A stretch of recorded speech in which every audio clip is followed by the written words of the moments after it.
You were a mistake. She's the woman I actually want. Funny. You never asked who their father was. Wait. Who is their father? Those babies are going to own Caldwell Properties one day. And when that day comes, Derek, you are going to wish you had stayed in this room.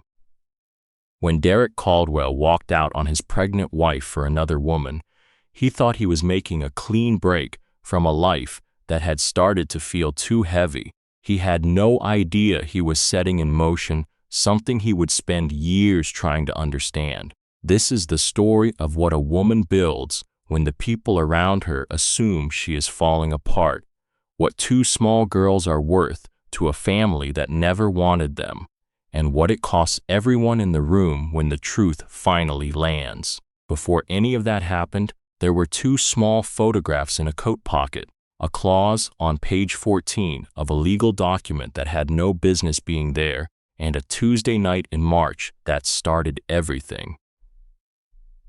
Chapter 1. The Night He Chose Wrong. Claire Morgan had learned early that you could tell a lot about a person by what they did with their hands when they were nervous. Her mother had smoothed the front of her skirt over and over, like she was trying to press it flat with her palms, right up until the October afternoon she left a note on the back of an electric company envelope and walked out the door and did not come back. Claire's college roommate cracked her knuckles until the sound filled every room she was in. Her first boss at the architecture firm clicked a pen through every difficult meeting, a sound everyone in the office had learned to work around without acknowledging. Derek Caldwell held absolutely still. That was what Claire noticed first when she came through the apartment door that Tuesday evening in March. Her coat was still on. Her bag was still over her shoulder. The cold from the 15-minute walk up from the subway was still sitting in her hair. Derek was standing in the kitchen with both hands at his sides, not touching anything, not shifting his weight, just holding himself in a specific posture, the way a man held himself when he had practiced it enough that it no longer required thinking about. She almost missed the manila envelope on the counter. Almost. "Hey," she said. She set her bag near the door. The apartment smelled like the leftover Thai food from 2 nights ago. The overhead light in the kitchen was doing its occasional flickering thing, not badly enough to actually fix, but persistent enough that you were always a little aware of it. "Hey," Derek said. He did not move toward her. Claire reached into her coat pocket and touched the edges of the 2 ultrasound photographs the technician had printed for her that afternoon. She had been planning to tell him at dinner. She had spent part of the subway ride home thinking about which restaurant might still have a table on a Tuesday night, somewhere with tablecloths and real candles, somewhere that had the feeling of an occasion. She was going to say it over pasta and watch his face when he understood what 2 heartbeats meant. She left the photographs in her pocket. "I need to talk to you about something," Derek said. He had prepared for this. That was clear from the very first sentence. He had thought it through carefully, had probably written notes, maybe rehearsed it in the car on the way home, the way you rehearse things you did not trust yourself to say without a script.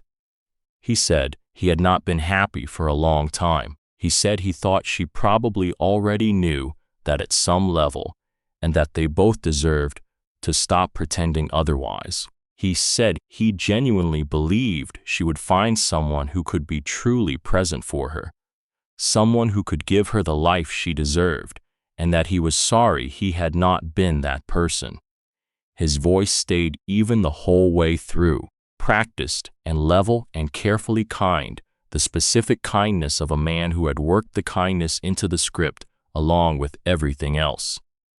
Claire stood near the door and listened to every word. She was good at that, at receiving things she did not want. She had learned it young, and sharpened it over a decade of sitting across from contractors and developers and city planners who were telling her something was not going to work, that the structure could not support what she was asking, that the numbers did not come out the way she needed. You listened. You did not interrupt. You cataloged every detail, because the details were always where the real information lived. When Derek stopped talking, the kitchen was quiet enough that she could hear the refrigerator running. She reached into her pocket. She took out both ultrasound photographs and looked at them for a moment. Two gray shapes on film, two separate heartbeats confirmed at 4:30 that afternoon by a technician named Brenda, who had smiled a wide and real smile when she said the word twins. Claire set both photographs face down on the kitchen counter between them without explaining what they were. She looked at Derek. "Those babies are going to own Caldwell Properties one day," she said. Her voice came out level and quiet. "And when that day comes, Derek, you are going to wish you had stayed in this room." He looked at the photographs on the counter. He did not turn them over. "Claire," he started. "You should go," she said. He picked up the manila envelope from the counter and placed it in front of her. The name in the upper left corner was printed in clean dark type. Marcus Holt, Holt Brannon and Pierce, Park Avenue. She recognized it. Marcus Holt was one of the most expensive family law attorneys in Manhattan, known in every professional circle that touched Caldwell Properties, the kind of attorney you retained before a difficult conversation and not after. The retainer alone would have cost more than most people made in a quarter of a year. Derek had hired him before walking through this door tonight. He had paid before he came home to say he was leaving. "Everything is in there," Derek said. "It's fair. I want you to know that." "I'm sure it is," Claire said. He went to the bedroom. She could hear him from where she stood, moving quietly, opening drawers and closing them, taking what he needed without making unnecessary noise. The sounds were careful and considered, the specific consideration of a person who is doing something they cannot take back and wants the memory of themselves to be at least slightly better than the act. Then the front door opened. Then it closed. The apartment went quiet. She found out later, from someone who had seen it in passing, that a black car had been idling at the curb below the building for nearly an hour, that a woman had been sitting in the back seat with the engine running, that the whole time Derek was standing in the kitchen with his hands at his sides, Vanessa Price had been waiting downstairs in the dark. Claire opened the envelope. She laid the papers across the counter in order, page 1 through the last page, and she read them the way she read blueprints. Slowly, from the beginning, without jumping ahead to anything that looked significant. She did not go to the highlighted sections first. She read the footnotes. She read the definition section at the back. She was not an attorney, but she had spent 10 years working alongside lawyers on commercial real estate transactions, sitting through closings and reviews and negotiations that ran long into the evening, and she had a solid working knowledge of what a legal document was supposed to contain and what was unusual to find in one. On page 14, she found something unusual. It was in the middle of the asset division section, sitting 3 paragraphs below the language about the Manhattan apartment, positioned between a clause about Claire's retirement account and a clause about the car she drove. It was designed to be missed. 22 words of clean and formal legal language that said Claire Morgan, upon signing this agreement, waived any and all claims on behalf of any minor children against the assets of the Caldwell Family Trust, present or future. She read it again. Standard divorce paperwork did not contain that language. She knew this without needing to verify it. A waiver extending to children who had not yet been born, specifically targeting a family trust, was not something any attorney included out of habit. Marcus Holt had put this here because somebody had asked him to. Somebody who had thought carefully about children and trust assets and inheritance rights, and had wanted this protection in place before Claire signed anything. Somebody who had assumed she would be too overwhelmed and too heartbroken to read the middle of page 14. She got her phone out of her bag. She photographed every page, all 26 of them. Then she put the ultrasound photographs back in her coat pocket. She opened the refrigerator for water and stood for a moment with the door open, looking at the shelves without seeing them. When she pushed the door closed, she saw it. The ultrasound photograph from the 12-week appointment, the first one from a December afternoon when they had sat together in a waiting room and come out with a grainy picture and a due date and a feeling that had seemed, at the time, like the beginning of something real. Derek had carried it up from the parking garage himself that evening, holding it carefully by the edges the way you held something that could be damaged. He had found tape in the kitchen drawer and stuck it to the refrigerator, and then they had both stood back and looked at it together in the quiet of the kitchen. She took it down carefully. She found a shoebox on the top shelf of the hall closet. She put all 3 photographs inside, the 2 from that afternoon and the 1 from December, and she placed the lid on the box and set it back on the shelf. Then she sat down at the kitchen table and stayed there for a while without doing anything, not crying, not moving, just sitting with her hands flat on the table and the city outside doing what it always did at this hour, the constant low sound of it, taxis and distant voices, and something mechanical somewhere, 10,000 things happening simultaneously in 10,000 rooms that had nothing to do with this one. She could feel the babies moving. They had started in the past 2 weeks, small and intermittent, like a question being asked and then asked again. 2 of them. She pressed her palms flat to the table and breathed. She was not afraid. That was what she noticed when she stopped moving and paid attention to what she was feeling. Not fear, not despair. Something colder and in its own way more clarifying. The feeling of realizing someone had underestimated you so completely they had not even tried to hide what they were doing. They had put it right there on page 14 and expected her not to find it. She had found it. She picked up her phone and called her sister. Dana Morgan was 2 years older and lived in Chicago, where she ran healthcare logistics for a regional hospital network. Dana answered on the second ring. "Hey," Dana said. "You okay?" "He left," Claire said. A silence, not the silence of surprise. Dana had been watching Claire's marriage the way you watched. Something you were not certain was structurally sound and were hoping you were reading wrong. "Tell me you're okay." "I'm okay," Claire said. "But Dana, there's something in the paperwork he left. A clause on page 14 that has no business being in a divorce filing. It waives claims by any children against the family trust.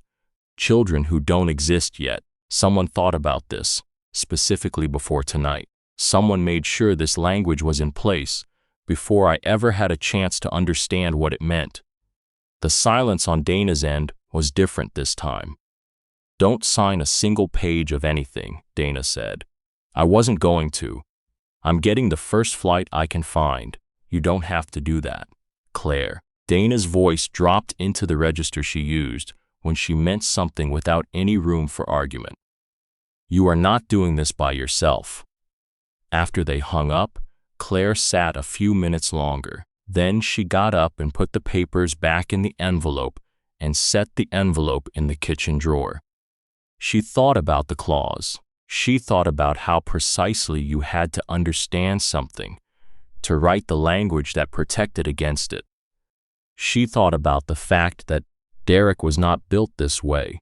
Someone else had thought of those 22 words. Someone who knew the trust structure well enough to understand what children could one day claim against it. At 11:52, Dana's flight confirmation landed in her email. LaGuardia, arriving 7:45 in the morning. At the very bottom of the itinerary, 3 words in the notes field: "I am already packed." Claire read it twice. She put the phone on the nightstand, closed her eyes, and pressed her hand to her stomach. The babies moved, steady and patient. She followed them down into sleep. Chapter 2.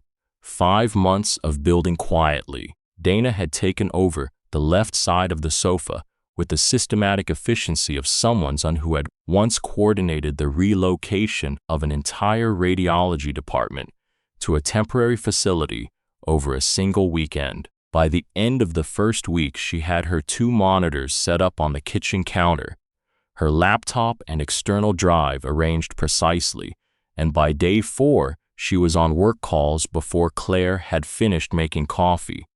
She had not mentioned how long she was staying. Claire had not asked. This was how the Morgan sisters operated. You showed up. You made yourself at home. You did not discuss the terms, because discussing the terms made it into a negotiation, and some things were not negotiations. The Brooklyn Heights apartment was on the 2nd floor of a brownstone, 3 blocks from the promenade. Claire had found it in 48 hours, which was fast even for someone who knew the city well. But she had the particular focus that comes from needing a concrete task when everything else is dissolving. She signed the lease herself, from her own account, the one Derek's name had never been on. She carried the first box up the stairs herself. She made the bed herself in a room that belonged entirely to her and lay on it that first night looking at the ceiling and thought that this was a terrible thing and also the beginning of something she was going to be able to live with. She found an attorney named Patricia Sung, who worked out of a small firm in downtown Brooklyn. Patricia had looked at page 14 of the Caldwell divorce, filing without any visible change in expression before setting it down and saying, in an unhurried voice, "Whoever asked for this language knew what they were doing. Can they enforce this waiver?" Claire had asked. "Not as written," Patricia said. "The children do not exist yet. You cannot legally waive rights on behalf of a person who has not been born.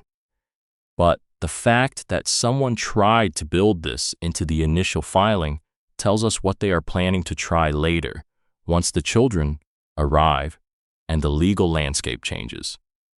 "What are they planning?" "That depends on what is in the trust," Patricia said, "and we are going to need to understand that trust very well." The months of pregnancy moved in the way that months moved when you were in the middle of difficult things, slowly in the living of them and, looking back, compressed into a handful of specific moments. Claire ran her 2 architecture contracts from the drafting table in the 2nd bedroom and walked every afternoon along the promenade and through the neighborhood streets.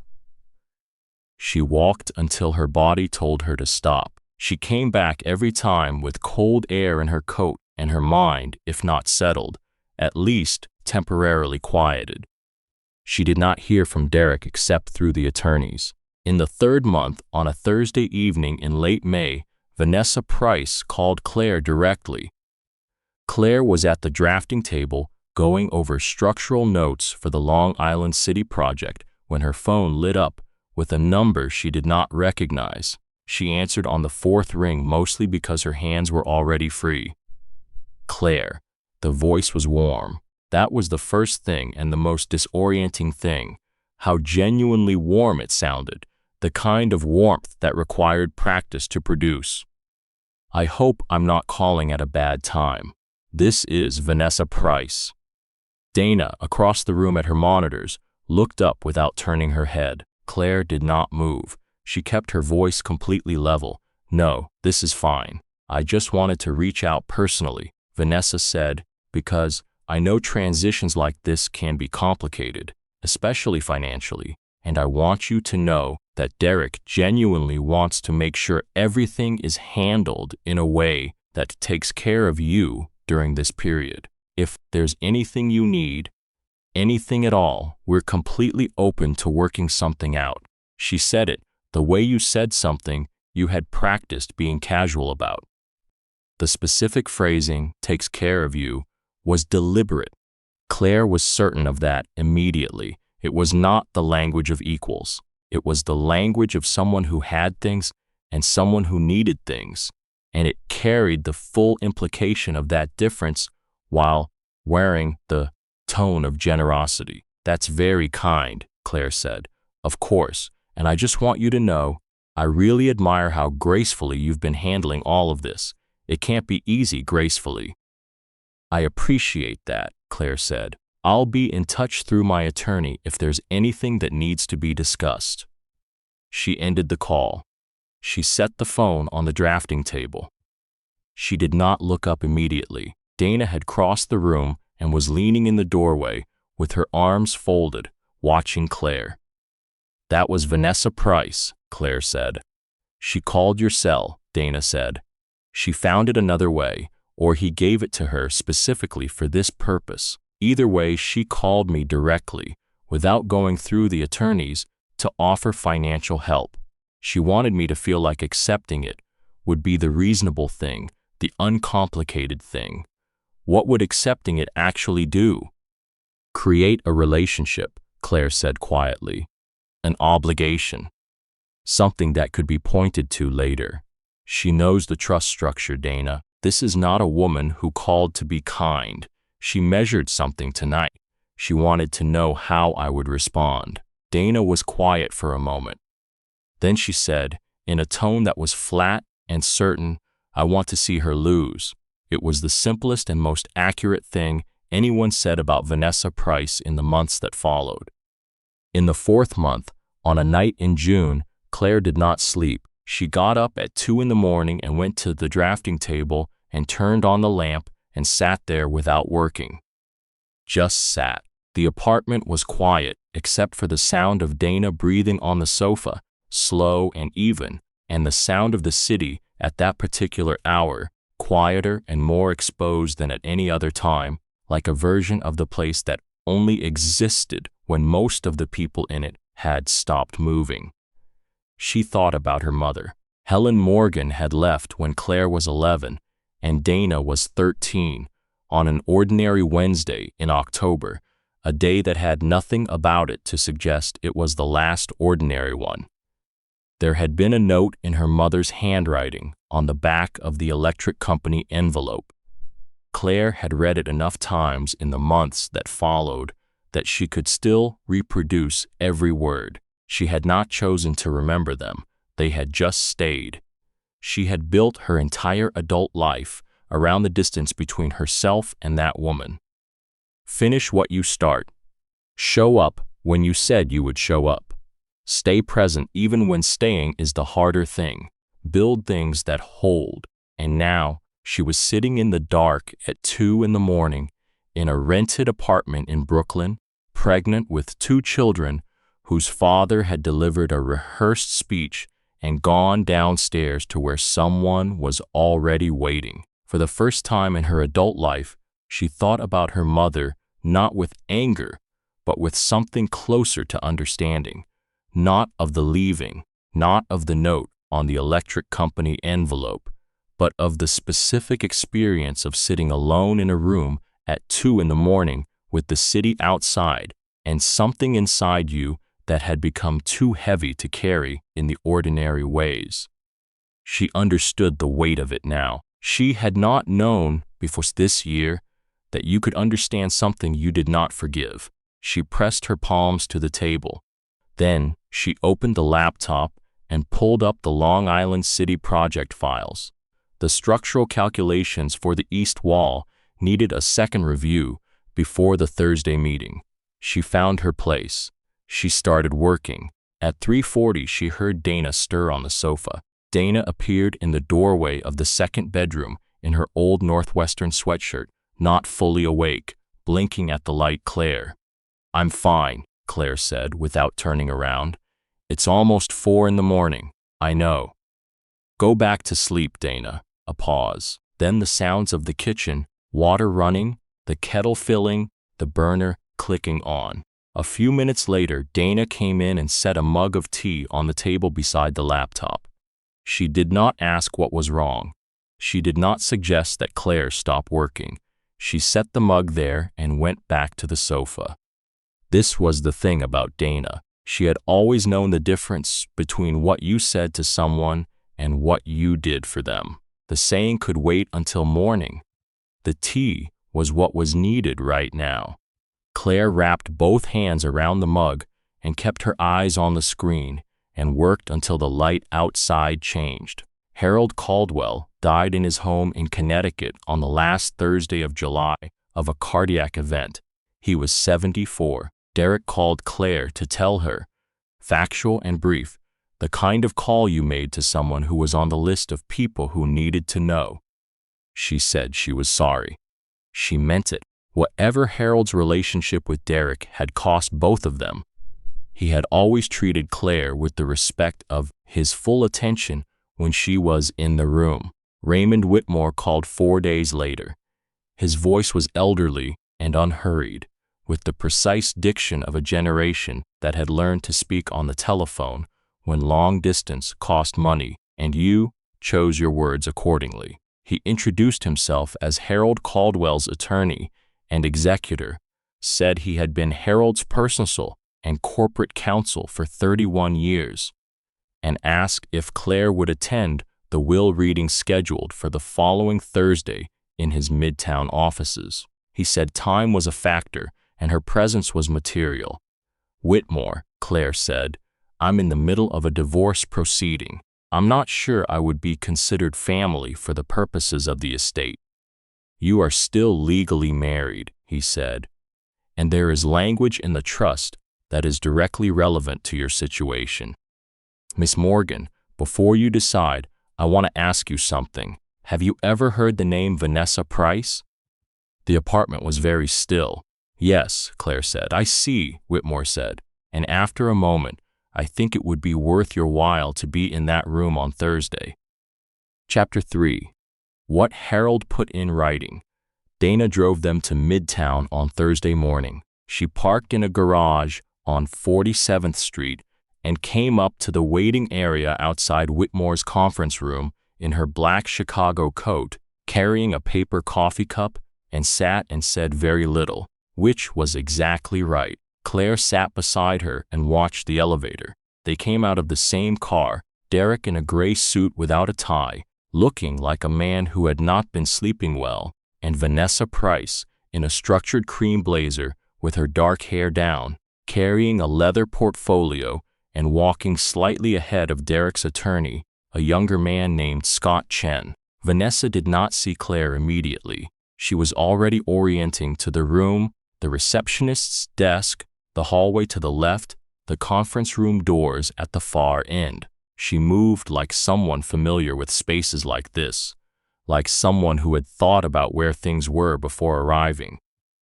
Dana watched all of it with quiet eyes. It was Derek who saw Claire first. He stopped for just a moment, composed himself, and nodded. She nodded back. Scott Chen made an approach to the receptionist and said something in a low voice about the list of attendees. The answer came back in 2 minutes. Whitmore had arranged the seating. Everyone would stay. Raymond Whitmore conducted the reading himself, standing at one end of the conference room table in a dark suit that was slightly out of fashion but had been well made. He was 72 and looked it in the good way, the way that came from spending a long career doing difficult work with enough integrity that you had stopped needing to look impressive and had simply become so.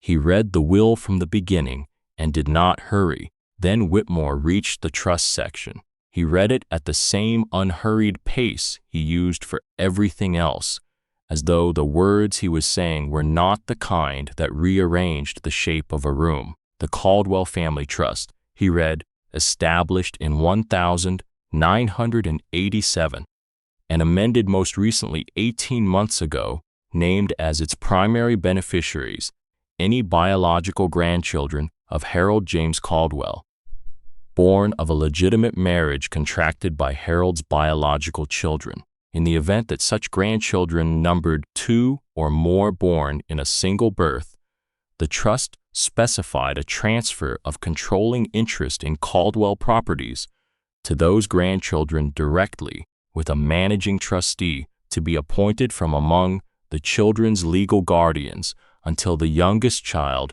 reached the age of 25. He turned the page and continued reading. The room stayed very still. Claire watched Vanessa Price from across the table. Vanessa was not reading the documents in front of her. She was looking at a point slightly above the table surface, her hands flat and relaxed on the leather portfolio. She was not surprised. She was not upset. She was processing, running something through her mind with the focused interior attention of a person who has planned for different outcomes and is now identifying which outcome this one was. What she did not do was look caught. That was the detail Claire stored very carefully. A person who hears news they did not expect looks caught, even briefly, even for a fraction of a second. They look like someone adjusting to a new version of a situation they had been holding in a particular way. Vanessa Price looked like a woman who had heard something she was going to need to respond to. She was already deciding how. After the reading in the hallway outside, Derek came to find Claire, not Vanessa, not Scott Chen. Derek, by himself, walked the length of the hallway and stopped a few feet away. "How are you feeling? The pregnancy?" "I mean that." It was the first time he had asked anything like that since the night he left. She looked at him. He was tired in a way that was not just about sleep. "They don't have names yet," she said. "Not names you gave them." Something moved across his face. He opened his mouth and closed it. "I'll be in touch through my attorney," Claire said, and turned toward the elevator where Dana was already standing with her coat and her coffee cup. In the elevator, on the way down, Dana said nothing until the doors closed. Then she said, "That woman knew exactly how many steps it was from the elevator to the chair she sat in. Vanessa Price. She went straight to that chair without looking around. She already knew. She has been in that conference room before, not as a guest." The thought settled over Claire slowly, like cold air coming in through a window she could not locate. She met privately with Whitmore after the reading. He told her the revision adding the specific language about multiple births had been made 18 months ago, not by his office, but by an outside firm brought in to handle the drafting. He had been presented with the revised language as an amendment already complete, and Harold had signed it. The revision was made by an outside firm, Claire said. "Which firm?" "A legal support services operation called Alcott and Pierce," Whitmore said. "Harold told me a colleague had recommended them. I accepted that at the time." He paused. Harold was not a man who initiated changes to legal documents without a reason. Someone put the idea in front of him and positioned it as something he would want. "And you think that person was not Harold," Claire said. "I think Harold had begun to understand that," Whitmore said carefully. "The last time I saw him, at his house in Connecticut, he said that a woman Derek was spending time with seemed to know a great deal about the trust, more than he would expect. He changed the subject immediately after. The way he changed subjects when he was still thinking something through, and then his health declined, and I did not return to it. I should have returned to it." Going through her coat pocket at home that evening, Claire found a business card she did not remember picking up. Plain white, a name and phone number, and firm name in clean type, Alcott and Pierce. She turned it over, nothing on the back. She stood at the drafting table and looked at it. The name was familiar, not from something recent. She went back through her memory, and then it surfaced. Derek's old desk, the apartment on the Upper West Side, a stack of papers she had moved aside to dust underneath on a Saturday morning 2 years ago, a letterhead near the bottom of the pile that she had put back without reading because it had not been her business. Alcott and Pierce. She photographed the card and sent it to Patricia Sung with 3 words. "Look into this, Patricia called on a Monday morning 9 days later, while Claire was standing at the kitchen window watching a delivery truck try to maneuver into a space that was 2 feet too narrow. "I found Alcott and Pierce," Patricia said. "Small firm, legal support services, trust documentation specialists. They contract for about 30 estates practices in the city. 4 employees on record.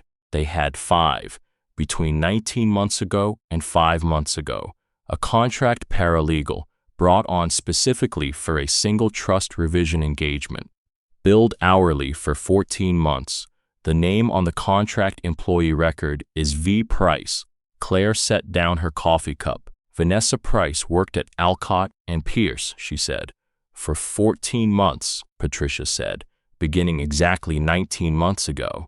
The trust revision was completed and delivered to Whitmore's office 16 months ago. 2 months into her time there.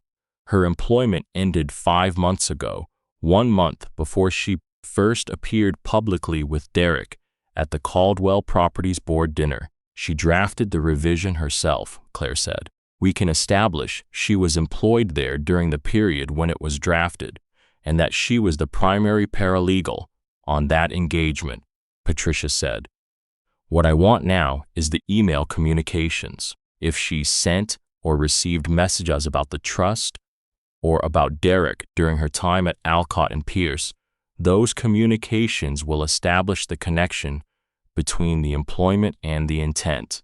I want to request those records through Whitmore. He has standing as executor. Call him," Claire said. Today.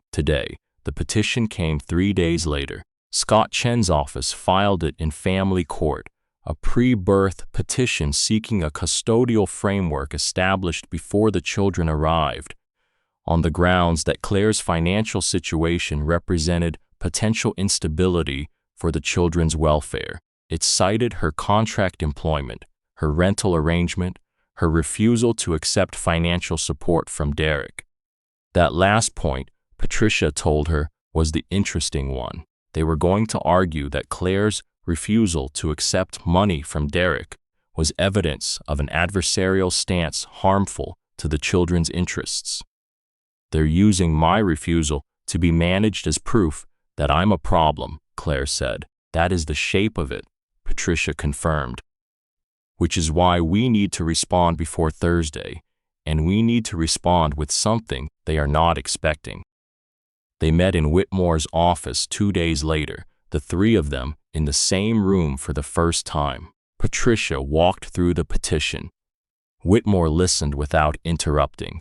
When she finished, he folded his hands on the desk. "They filed this petition," he said, "without knowing that Claire is already the designated managing trustee of a controlling interest in Caldwell Properties."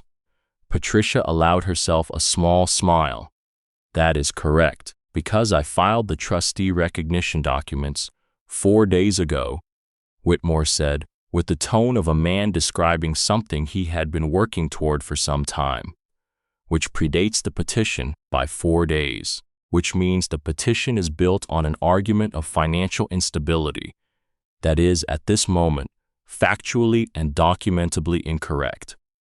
As managing trustee, Claire has fiduciary authority over the trust assets on behalf of the trust's beneficiaries. The petition describes her as a contract worker of uncertain financial standing. What it does not describe is a woman who currently has more operational authority over Caldwell Properties than Derek Caldwell himself."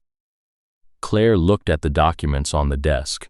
She said she built the revision into the trust because she planned to be on the other side of it, with Derek's children from a second marriage. With herself as the trustee, she wanted the power that came with controlling those assets through the next generation. And then there were 2. Born of the current legitimate marriage. Born while I am still Derek's legal wife, which means every protection she put into that document now belongs to my daughters. "Yes," Whitmore said, "and because I'm the managing trustee, the petition collapses. The financial instability argument collapses," Patricia said. "Without it, the petition cannot stand." Okay, Claire said. She picked up her pen. Let's figure out how to use it. The petition was dismissed 11 days after Patricia filed the response. No announcement, just a notice from the clerk sent to both parties. That evening, Dana made pasta, and they ate at the kitchen table with the windows open because September had come in unusually warm. They did not discuss the notice directly. Dana refilled Claire's water glass 3 times without being asked. At some point, Dana looked up from her bowl and said, "I want to be there when it actually lands." "You will be," Claire said. Outside, the city was doing its early autumn thing, the air slightly cooler and the light already starting to come in at the lower angle that meant something was changing. Claire sat at the table and pressed her hand to her side where one of the babies was moving and thought about what it meant to have been handed the exact weapon that was built to be used against you. She thought it probably meant you used it. Chapter 4. The morning everything activated. She woke at 2:47 in the morning to a sensation that left no room for interpretation. She lay still for exactly 4 seconds. Then she sat up, turned on the lamp, and put both feet on the floor. "Dana," she called. Dana was in the doorway in 11 seconds. Claire would remember that later, the 11 seconds. The way you remembered small, precise details during the large events of your life, for no reason you could explain. Dana looked at her with the expression of someone who has been preparing for a specific moment for 5 months and is now moving from preparation into execution.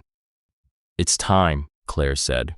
Dana crossed to the closet, got the bag packed 3 weeks ago, and said okay in the tone she used when she was working through a checklist.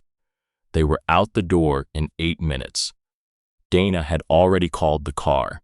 Brooklyn at 3 in the morning in December was very cold and very still. Their breath made small clouds in the air. The car came around the corner and they got in, and Claire sat in the back looking at the dark streets going past and noticed, with something like surprise, that she was not afraid. She had expected to be afraid. She had thought about this night many times over the past months, lying awake in the dark, working through it the way she worked, through any project with a fixed deadline and variables she could only partially control. She had thought about the fear of it, the specific solitude of bringing 2 people into the world in a city where the only person she knew would be there was her sister. But she was not afraid. What she felt was something closer to arriving somewhere, the particular steadiness of a woman who has been working towards something for a long time and can feel it finally within reach. The hospital was the kind of alive that hospitals were at 3 in the morning, quiet but not silent, the sound of essential things being done in measured ways, rubber soles on linoleum, a voice low at a nursing station, the careful sounds of a building full of people engaged in the serious work of keeping other people alive. They took Claire in and settled her, and the work of it began, the long, patient work of it, and Dana sat beside her and held her hand and did not say much, which was correct. Raymond Whitmore arrived at 4:30. She had not asked him to come. He had called Dana the previous week to ask that she let him know when the time came, and Dana had texted him from the car. He came through the waiting area in his good dark overcoat, carrying a paper cup from the lobby machine, his white hair neat, and his face carrying the alert quality of a man who had woken immediately and completely and gotten across the city as fast as a man of 72 reasonably could. He settled into a chair in the hallway outside the room and took out a folder from his coat pocket and began to read. Knowing he was there, in a plastic chair, in a hospital corridor at 4:30 in the morning, with a bad cup of coffee and his documents, was something Claire held on to through the hours that followed, the way you held a specific small thing when everything else got very large. At 6:15 in the morning, Whitmore heard a sound from down the hall that was different from all the other sounds the hospital made. He set the folder in his lap and sat very still. Then he put it back in his coat pocket and stood up.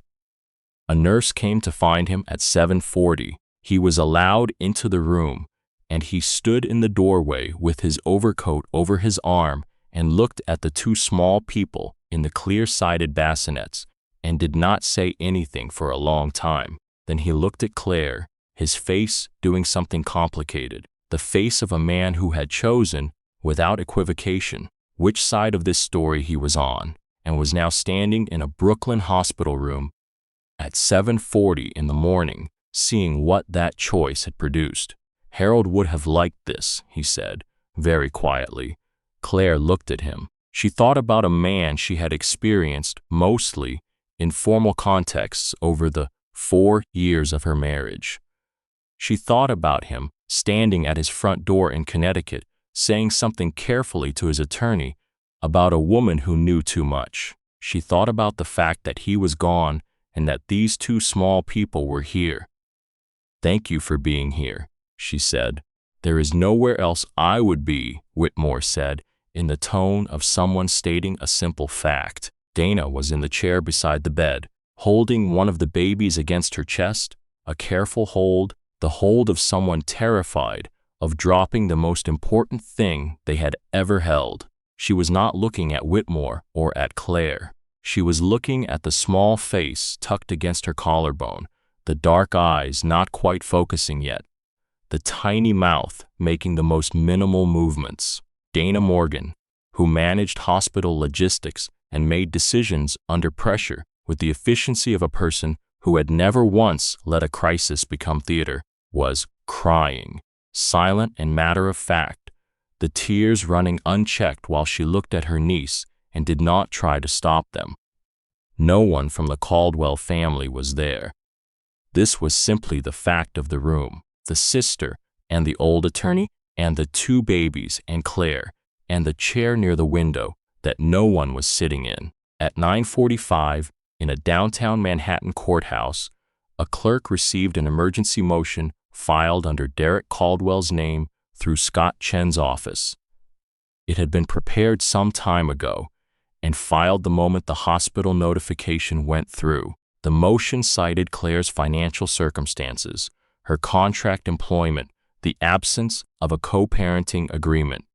It requested an emergency hearing within 48 hours. The judge who reviewed it granted a hearing for that same afternoon at 2 o'clock. Patricia called at 10:20. "I know," she said immediately, "that you had two babies approximately 4 hours ago." "I know," Claire said, "and I know that today is not the day any of us planned on." They filed the emergency motion. Claire was quiet for a moment. Dana had come to stand in the doorway of the hospital room with one baby against her shoulder, watching Claire's face. "When's the hearing?" 2 o'clock. "Family court in Manhattan. You don't need to be there physically. I can appear for you, but I need your authorization to present the Whitmore documents." "All of them," Claire said. "The trustee recognition, the Alcott and Pierce employment records, the email chain. The emails will go public. Once they're introduced in open court, the story moves fast." "Use everything," Claire said. Patricia appeared in family court at 1:50 in the afternoon.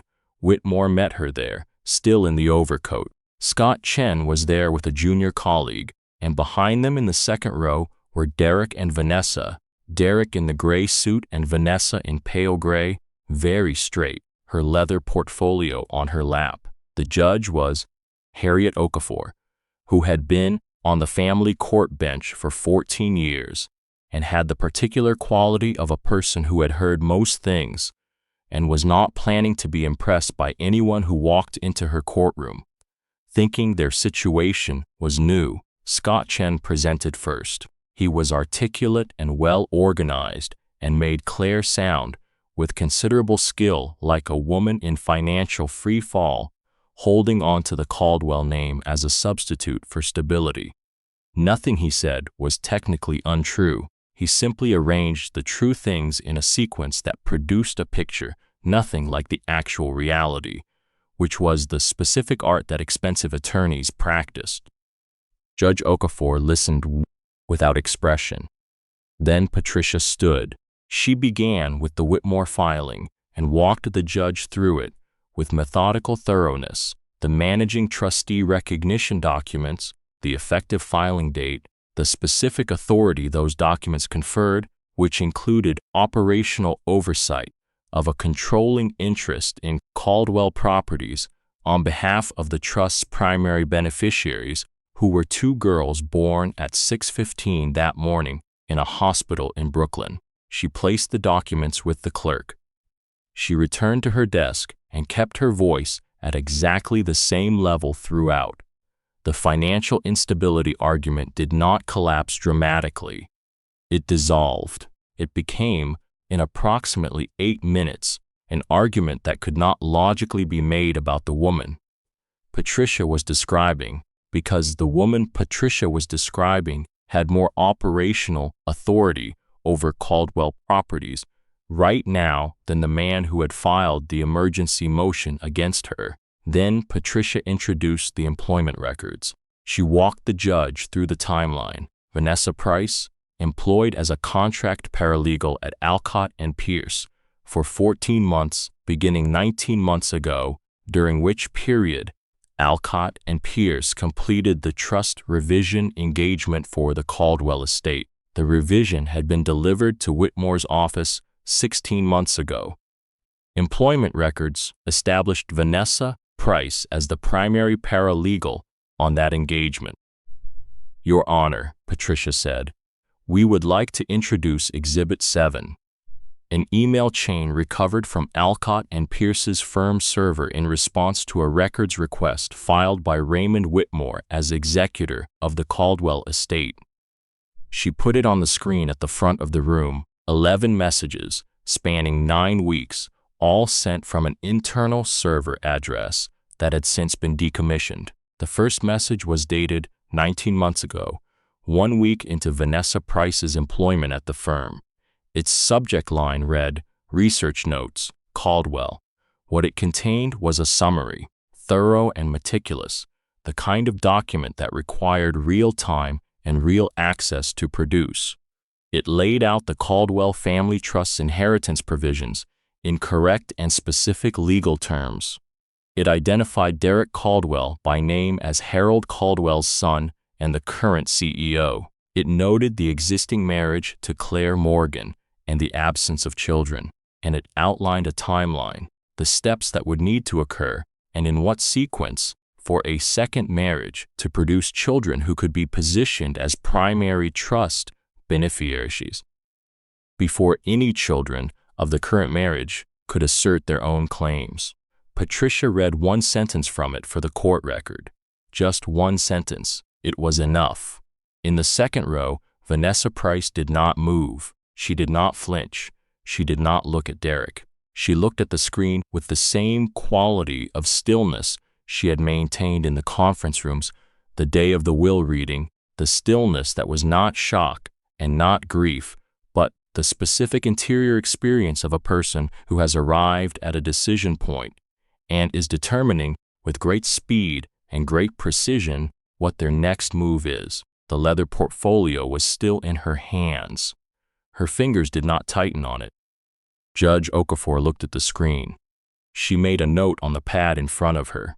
She called a recess. In the hallway outside, Derek sat on a wooden bench against the wall with the printed email chain in both hands.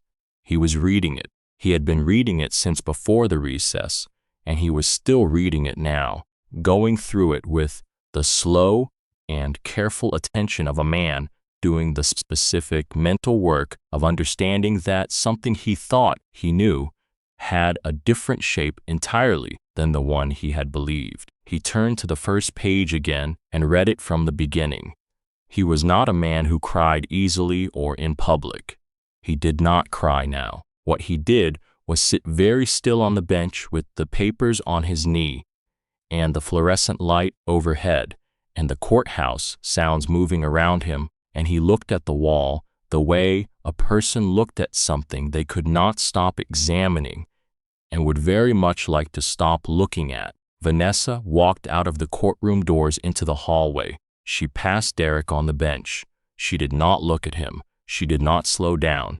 Derek did not look up. He was still reading the first page, looking at the date at the top, doing the arithmetic of what 19 months meant against the timeline of everything he thought he had chosen. Inside the courtroom, Judge Okafor returned to the bench at 3:22 and dismissed the emergency motion in its entirety. The financial instability argument had been disproven by the trustee documents. The broader claim had not been supported by sufficient evidence to justify emergency intervention. She scheduled a standard custody conference for 60 days out. It took less than 5 minutes. Patricia called Claire at 3:31. Claire was sitting in the hospital room with Nora asleep against her chest and May asleep in the bassinet beside the bed. "It's done," Patricia said. "Motion dismissed, completely." Claire looked at the small face pressed against her chest, the dark eyes closed, the breathing so small and steady, it seemed like a miracle that something so minimal could be sustaining a life. "Both of them?" she said, and then caught herself because she was not asking about the motion anymore. Patricia understood. "Both of them," she said gently. "All three of you." Claire set the phone on the bed. Dana put both hands over her face for a moment, the way she did when she was feeling something she was not going to allow to become a scene. When she lowered them, her eyes were wet. "Good," she said. Her voice came out slightly unsteady. "We need names," Dana said after a while. "Nora," Claire said, touching the dark hair of the baby on her chest. "And May." Dana said both names quietly, trying them. "Nora and May Caldwell," Dana said. "Nora and May Morgan Caldwell," Claire said. A pause. "Yeah," Dana said. "That's right." Outside, the December afternoon light was thinning toward early evening. Somewhere in the hospital, a monitor beeped steadily through a wall. The building kept its rhythm. Claire pressed her lips to the top of her daughter's head. The baby did not stir. Chapter 5, The Price of Everything. The story ran on a Friday morning. Claire found out from a text from Patricia at 7:42 that said only, "It is out. Do not respond to anything yet. Call me when you are up." She was already up. She had been up since 5, which was the hour she had been up every morning for the past 3 weeks, because Nora and May had not developed any particular interest in the distinction between sleeping hours and waking ones. Dana had taken the 2 o'clock shift. Claire had taken the 5. This was the system they had arrived at through trial and some genuinely difficult nights, including one in week 2, when neither of them had slept more than 90 minutes, and they had sat in the kitchen at 4 in the morning eating cereal without speaking, too tired for conversation but grateful for the company. The piece had been published in a financial gossip site called The Capital Sheet. The headline described Claire as a disgraced ex-wife who had weaponized a grieving billionaire's estate against her own children's father. It quoted an unnamed source close to Derek Caldwell, describing Claire as adversarial, financially reckless, and motivated primarily by a desire for revenge rather than the welfare of her daughters. It referred to the Caldwell twins throughout as Derek's daughters, not as Claire's, in phrasing so consistent it could not have been accidental. By 9 in the morning, she had 3 missed calls from the Cobble Hill client and a voicemail from the Long Island City contact, saying they needed to speak before the week was out. By 10, she had an email from the architecture firm she had done previous contracts for, saying they were temporarily pausing their engagement pending clarification of some recent coverage, both contracts. In the space of a single morning, Dana had gone out early to the farmer's market 2 blocks over. Claire was alone in the apartment for the first time in what felt like months. Nora was asleep in the bedroom. May was in the portable bassinet in the living room, the small face slack and untroubled, fists curled, breathing in the slow way of someone who was not yet aware that the world outside their immediate sphere of warmth had anything to do with them. Claire stood in the kitchen and read the email from the architecture firm a second time. Then she set the phone face down on the counter. She stood there for a moment. Then she sat down on the kitchen floor. She did not plan to do it. There was no choosing of a position. She just went down, her back against the kitchen cabinets, her knees pulled up, her hands in her lap, and she sat there on the floor of her apartment in the morning light and felt, for the first time since the night in March when Derek had stood in this kitchen with his hands at his sides, the full weight of all of it at once. The contracts, the tabloid piece, the months of working from the drafting table while her body changed around her, of walking the promenade in the cold, of lying awake at 4 a.m. with the city outside and 2 lives building themselves in the dark. The will reading and the courtroom and Whitmore in the hospital hallway at 4:30 a.m. with a bad cup of coffee and a folder of documents. Page 14. The shoebox on the closet shelf. The December night, 3 weeks ago, when she had lain on her side in a hospital bed and held Nora against her chest and looked at the empty chair near the window. All of it landed at once, and she just sat there on the kitchen floor and let it. She was not crying in the way she had been afraid of crying, the kind that goes somewhere dark and takes a long time to come back from. It was more like a release of pressure, like something that had been held at a very specific degree of tension for a very long time and had finally been given permission to ease, just for a few minutes, just while no one was watching. She sat there until she heard Dana's key in the lock. Dana came through the door with 2 canvas bags of produce and saw Claire on the floor immediately. She stopped in the doorway. She took in the bags on the counter and the phone face down and the specific quality of Claire's expression, and she set the canvas bags down very carefully and quietly on the floor inside the door, like she was setting down something that needed to be handled without noise. She came and sat down on the kitchen floor next to Claire. Their shoulders touched. Neither of them said anything for a while. Both contracts, Claire said finally. I know, Dana said. I saw the email on my phone when I was walking back. I'm not giving up, Claire said. I know you're not, Dana said. I just needed a minute. I know, Dana said. Take it. They sat on the kitchen floor for a few more minutes. Then Dana got up, took off her coat, went to check on May. Claire sat 1 more minute on the floor. Then she put her hands flat on the tile, pushed herself up, and went to the sink and ran cold water over her face. Then she picked up the phone and called Patricia. I hear you, Patricia said, when Claire had described what she was thinking. I am not telling you to do nothing. I am telling you to do the right thing in the right way. You have 2 sentences from the email chain within the court order's public disclosure limits. 2 sentences. If you use them correctly in the right context, they do what you need without compromising the evidentiary case. A press conference. Not social media, not an interview. A press conference, on your terms, in a location you choose, where you control everything about what is said and how it is said. Somewhere that says something before you open your mouth, Patricia said. Somewhere that does the work for you. 2 days after that, on a Sunday afternoon while Dana had both babies, and Claire was sitting at the drafting table, she heard the buzzer, an unfamiliar name on the intercom. She almost did not answer. Then something about the silence after the buzz made her press the button. Claire.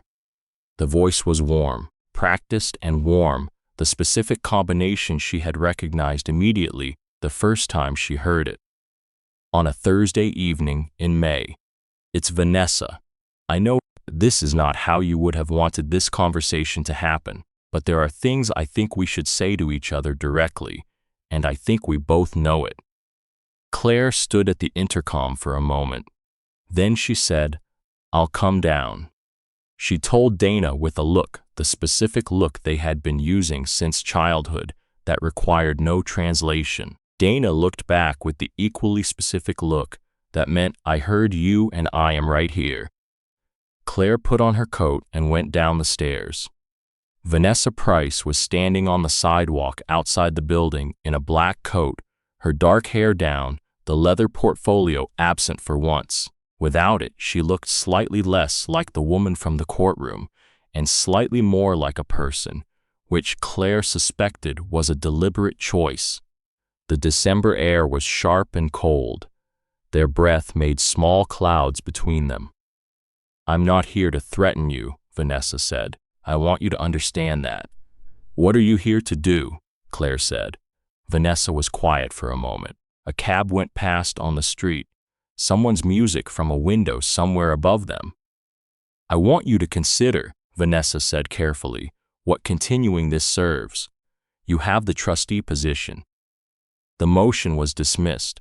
You have what you needed. There is a version of this where the rest of it stays where it is, and your daughters grow up without their father's name being taken apart in a public proceeding." "The rest of it," Claire said. "The emails," Vanessa said, and for the first time, just for a moment, something under the composed surface showed itself. A thread of something tighter, something that cost more to hold in place than everything else. "You're asking me not to use the emails." "I'm asking you to consider what it buys you," Vanessa said, "beyond what you already have." Claire looked at her. Standing here in the cold on this sidewalk, she did not feel angry. She did not feel cold. She just felt clear. "You called my cell phone in May," Claire said. "You said you admired how gracefully I was handling things. You called it a transition, like it was a job change. Like what you had done was rearrange furniture and not try to take my children's inheritance. I know what you built, Vanessa. I know how long it took and how carefully you did it. I know you understood that trust better than Derek ever did, better than Harold did by the end. I know you spent 14 months building a structure that was supposed to make you untouchable." She looked at her steadily. "You should have built a door out." Vanessa did not say anything for a moment. "I have 2 daughters," Claire said.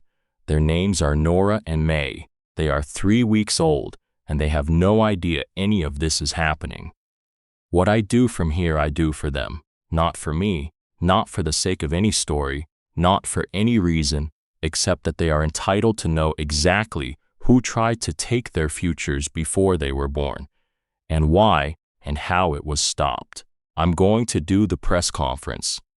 I'm going to use the 2 sentences the court order allows, and then I'm going to let the rest play out in the places it belongs." "You're very sure of yourself," Vanessa said.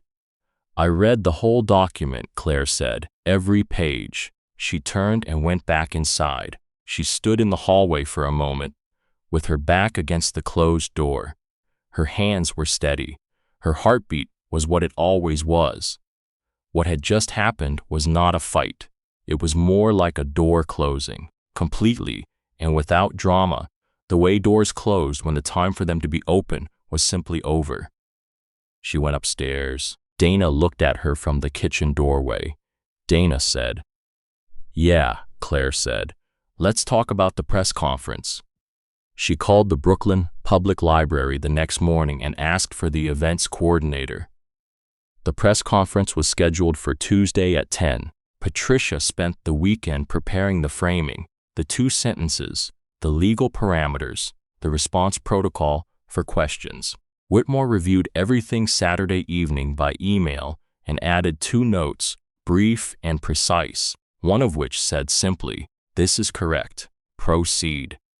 Tuesday morning was cold and very clear, the kind of December day that arrived occasionally in New York, when the sky was a hard pale blue and the light was sharp enough that the city looked like it had been cut from something, edges precise and slightly unreal. Claire dressed carefully.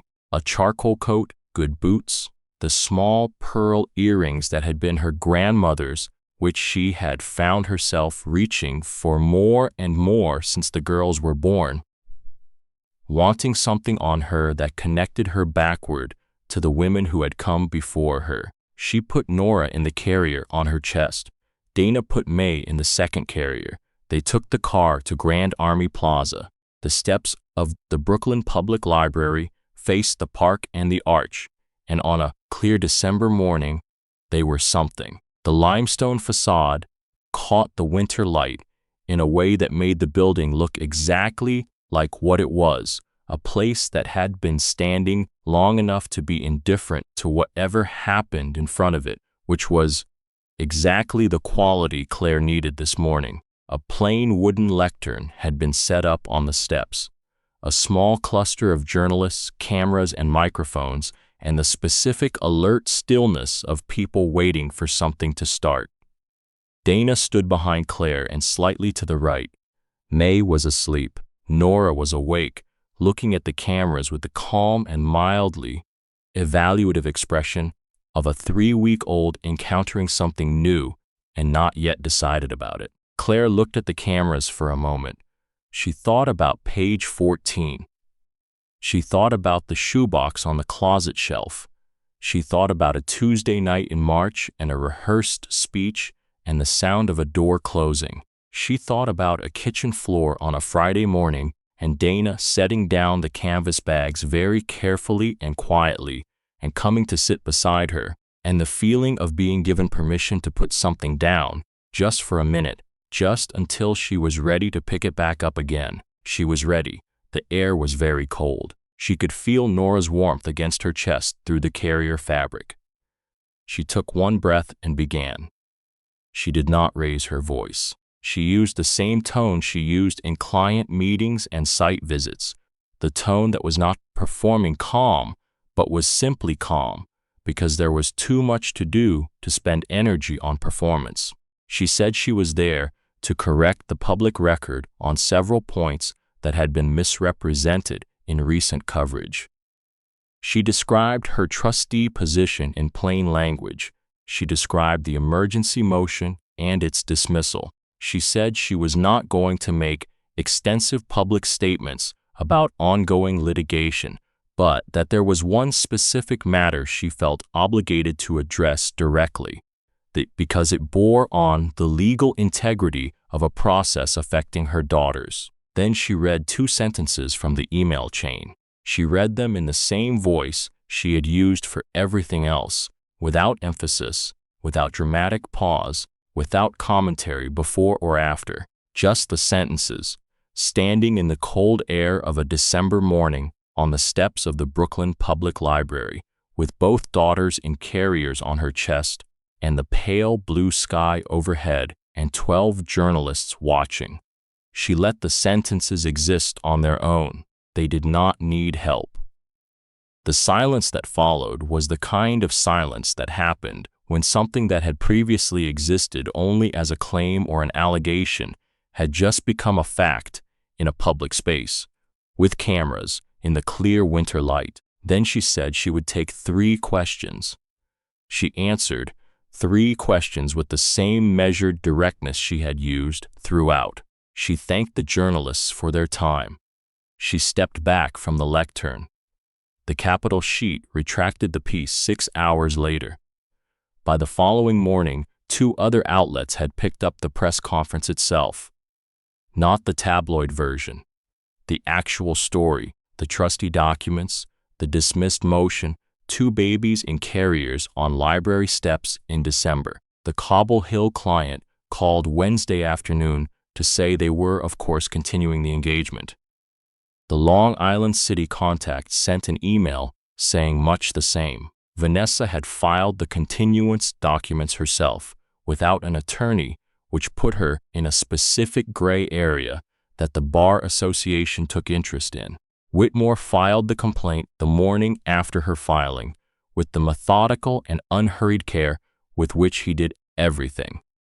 The custody conference was held in family court on a Thursday in January. Vanessa had a new attorney, a woman named Diane Strom, who was competent and prepared. She opened by contesting the admissibility of the Alcott and Pierce employment records on chain of custody grounds, arguing that the records request had been filed by an interested party. This was a real argument. Patricia had prepared for it. The response was built on a single specific detail that closed the challenge entirely. 3 of the 11 emails had been sent from an internal server that existed only during a specific 14-month window in Alcott and Pierce's operational history. The server records had been produced through a separate subpoena filed by the court's own compliance office at Patricia's request, making them court-produced, not party-produced. Vanessa could not contest that she had been there. The server had no reason to lie. Diane Strom made 2 more arguments, both solid. Patricia addressed both. Whitmore sat in the gallery without moving or speaking, because his role was not advocate but witness. But his presence in the room was its own kind of statement. Judge Okafor dismissed the custodial challenge in full. She upheld the trustee recognition documents. She issued a standard joint custody framework, with Claire as primary residential custodian and Derek with scheduled visitation. Beginning in February, all financial matters pertaining to the children managed through the trust under Claire's authority as managing trustee. Diane Strom put a hand on Vanessa's arm. Vanessa sat looking straight ahead for a moment.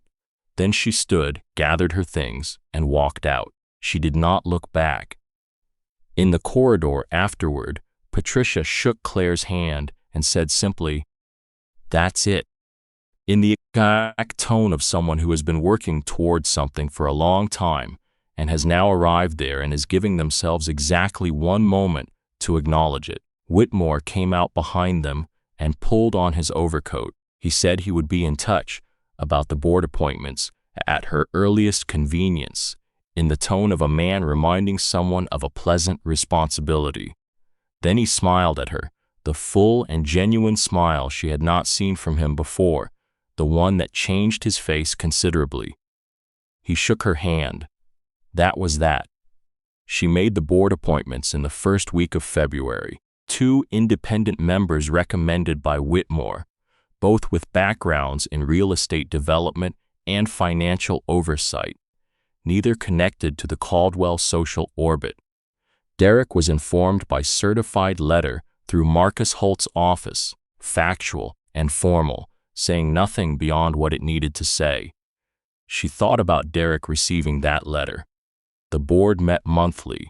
He would be in that room monthly, preparing reports and taking questions from 2 people placed in those chairs by his ex-wife, who held that authority because she was the managing trustee of a controlling interest in his father's company on behalf of 2 daughters he had not been present for when they were born. She did not feel triumphant about this. She decided she did not need to know yet what she felt.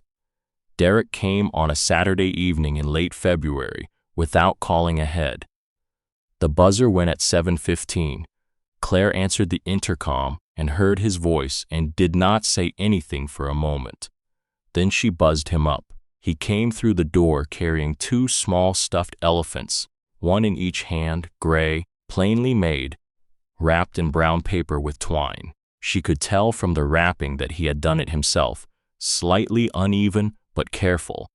He had gone to a store on his own, looked at things, chosen these specifically.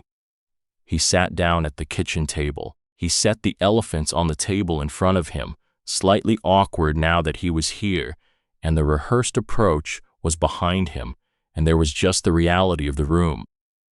"There was a night," he said, not looking up from the table. "A few weeks after I moved out, Vanessa said something about the trust. Something small, a phrase about Harold's language always being very forward-thinking. Those were her exact words, forward-thinking. And I thought, how does she know what Harold's language is? I thought it clearly, and then I thought about something else and I did not go back to it." He finally looked at Claire. "I knew, not the whole thing, but I knew something was not right. and I made a choice not to look at it because looking at it would have required me to be different than I was. The kitchen was quiet. That's honest, she said. It's the least I can do. It's a start, she said. I'm sorry, he said, for all of it. For the night I walked out, for the year before that, when I was already halfway gone and pretending otherwise. For the paperwork.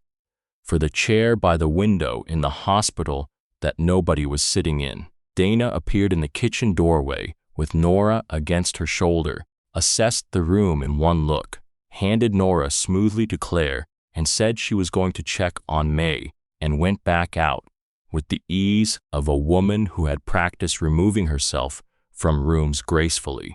Claire held Nora. Nora turned her face toward the warmth of her mother's neck and made the small satisfied sound she made when she arrived somewhere she wanted to be. Is there anything I can do? Derek asked. That isn't already decided by attorneys and court orders.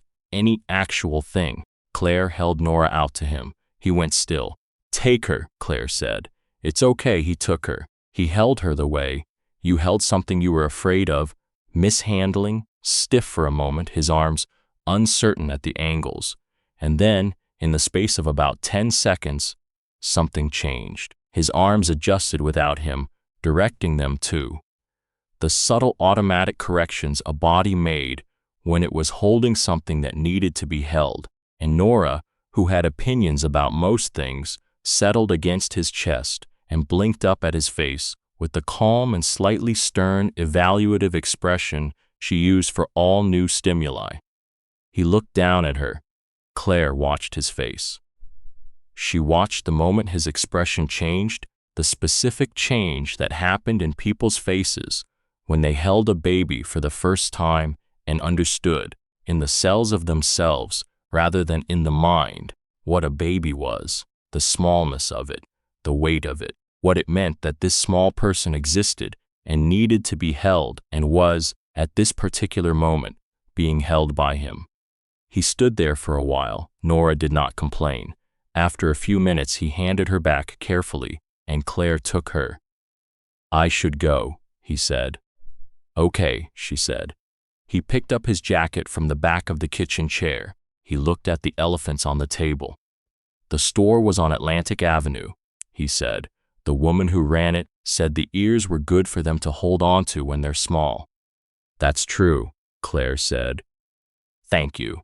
He went down the hall. The front door opened and, this time, closed completely, the settled particular sound of a door meeting its frame without leaving anything open. She stood in the kitchen for a moment.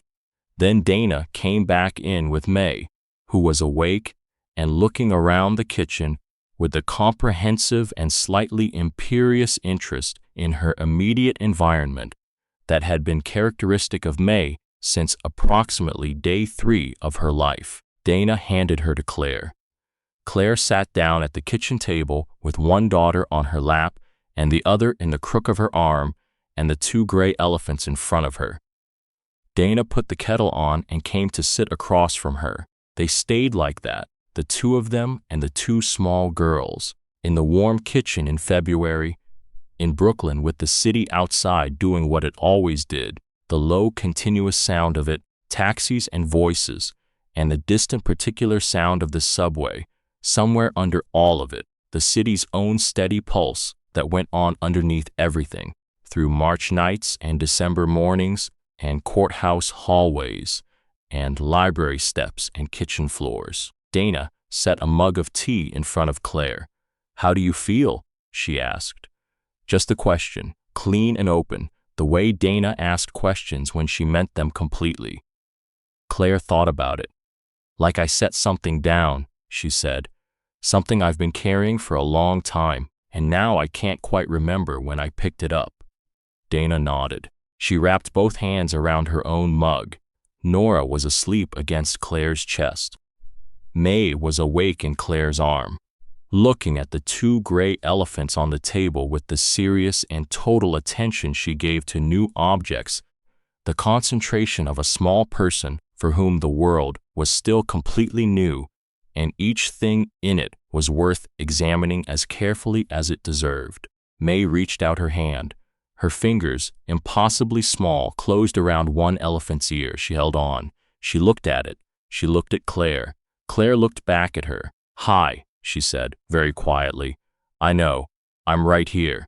May blinked. Her fingers stayed curled around the elephant's ear, holding on, certain and small, and completely unaware of everything that had been done and undone on her behalf, living entirely in the uncomplicated present of her own warm and breathing existence. The city went on outside.